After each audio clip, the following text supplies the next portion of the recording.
Hey guys, today I'm going to show you how to integrate Zoom with GoHighLevel. Let's get started.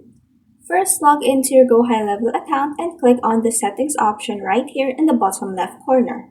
Then on the left panel, click on My Profile, which will lead you to your profile, which looks something like this. Then just scroll down until you see Calendar Settings. In the calendar settings, click on Video Conferencing, then click Add New right here. You will have Zoom and Microsoft Teams as your options, so just click on the Connect button right next to Zoom. This will open a new tab prompting you to log into your Zoom account. Then just enable permissions in the next tab by clicking on the Allow button. And then you will go back to your GoHighLevel tab and a pop-up on the side will indicate that you have successfully connected your Zoom account to your GoHighLevel account. If this video helped you, please like and subscribe for more helpful tutorials.